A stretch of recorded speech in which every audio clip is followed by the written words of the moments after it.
Hi, welcome back. I'm Chris Burns from Techie Gurus, and I want to give a shout out to one specific person from last week. I asked people to make comments down below, like, what did you want to hear from us? And we had one response, and it was Shelly. So shout out to you, Shelly, for this question. And her question was, how about a top 3 or 5 or 10 list of free or low-cost things that we can do to keep our private data safe? And I guess that's more of a statement, but it was phrased like a question. And I'm here to help you out, Shelly. So let's get started. I actually have 6. I wanted to do top 5, but I did 6 instead. So first one, number 1, get a good password manager. You could do something like LastPass or Keeper or 1Password and use it. What you want to do is you want to be able to generate passwords that are different for every single website that you have. But you can't, as a human, remember every single password. So you want to have a nice long passphrase, like a sentence or something like that, to get into your password manager, and then use it to generate new passwords. And the reason for that is if you rely on your memory, you're going to do one of two things. You're going to write passwords down on sticky notes, and you're going to lose them. Or somebody's going to, if it's an office situation, they might see it and they might just log in. Or you're going to use the same password in every website. And if you use the same password in every website, it becomes a big time issue. Because if one website that you log into gets breached and your password gets out with your email address, guess what a hacker is going to do? They are going to take that combination and they are going to do something called password spraying. And they are going to spray it everywhere they can. They are going to try to first log into your email with that password, which probably in most cases will work. They will try to log into financial institutions. They will try to log into websites, things that they can buy things with your credit card that's stored. You need different passwords for different websites. Second thing, number 2, start using multi-factor authentication now. Not tomorrow, now. We love Authy as a free option for like smaller businesses, micro businesses, consumers. Authy you can download. You can put a backup password on there. You can use it on multiple phones, so if you lose your phone, you don't have to lose your passwords or your multi-factor authentication. It gets a little sticky if you do.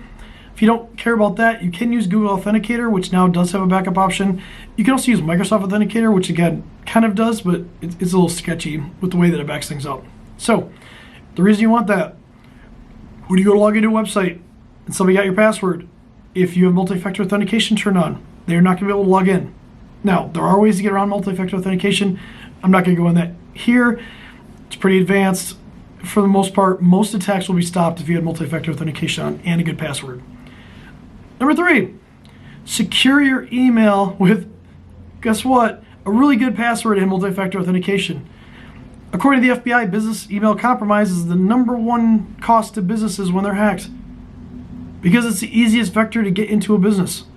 It's really easy to trick somebody into clicking on a link, to take a phishing email, click on a link and give them credentials. Or get them to download something that maybe is a payload that gives them remote access into that organization. You want to have a password, a good password, a long password, 12, 15, 20 characters, a passphrase, plus multi-factor authentication. Now, it used to be more of a pain, but now email providers, Office 365, G Suite, especially if you use those for business, have got really good with the ability to use multi-factor authentication and not be too annoying. Number 4, stop buying consumer antivirus products. Just use Windows Defender. If you have Windows 10, which if you're using Windows and you don't have Windows 10, shame on you. Get rid of whatever you have and get to Windows 10. If you have Mac, you can ignore this part. There are exploits for Mac. Don't think that you're safe just because you're on a Mac, but this is specifically to Windows. Windows 10 has a really good antivirus called Windows Defender. It actually tests as well or better than most consumer antivirus products. There's things that we do that are a little bit more advanced than what Windows Defender does. We actually have products that actually work with Windows Defender to protect even more, but that's not free or low cost. So another feature of Windows Defender that you can turn on, if you're really paranoid, is protected folders. It's really cool in the fact that it protects like certain folders, like your desktop, your documents, your pictures, from being written to by programs. It is highly annoying. If you are doing stuff like from different applications and it tries to write to like your desktop or your My Documents, it can be really annoying because it's going to prompt you and ask you if you want to give permission. It'll block it by default. but it's also a very good security feature. So if you want more on that, I can kind of go into that, how to configure it, maybe on another video. But number 5, protect your internet connection. We love Cloudflare Warp. You can do one of two things. You can use 1.1.1.1 as your DNS server, or you can actually go out and actually, if you're a super small business, just download the Cloudflare Warp app, put it on your computers, put it on your phone, and it's going to basically protect your DNS. So from known malware and like phishing sites and things like that. Now, it doesn't do DNS filtering at this level. You have to pay for that, but like, so it's not going to filter out like certain types of sites you don't want people to go to. But it does protect you from going to known malware sites. Now, is that 100% effective? No. There's new malware sites popping up all the time.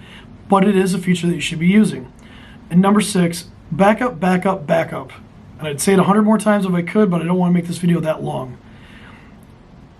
We're human. We make mistakes. If you click on something and it encrypts all your files, you better have a backup. And you better have a backup that's not just on site, it's off site. It's protected with another passphrase. It's what we like to call encryption. So it's encrypted with something that is only you know. That way, if they get in, they try to get to your backups, they can't delete it, they can't change it, you still have your backups, you can get back to running. Because one of the popular things that people do now, hackers do, is they actually attack the backup first and then encrypt the files. Because if you can compromise the backup, you can then compromise the actual files, and there is no recourse. Like, you're either going to pay the ransom or you're just going to say, well, whatever, I'm out. So those are my top 5/6 things. Shelly, thank you again for asking the question. Anything else you guys want to know about? If you want me to cover something specific, let me know. We had one good news this week, Colonial Pipeline. The FBI was able to get back $2.3 million out of the $4.4 million ransom. They did this by compromising a Bitcoin wallet, which apparently had bad password. Go back to passwords. Had bad password on it, or an easy password. At least that's what is kind of rumored out there right now. The FBI really isn't confirming that, but that's how it sounds like they did. They compromised the wallet. They were able to seize the funds and take it back. So, see, I'll end on a good note. Thank you again. Please comment down below. Give us ideas of what you want to see, and I'll create the content. So, until next week, have a safe week, and I'll see you soon.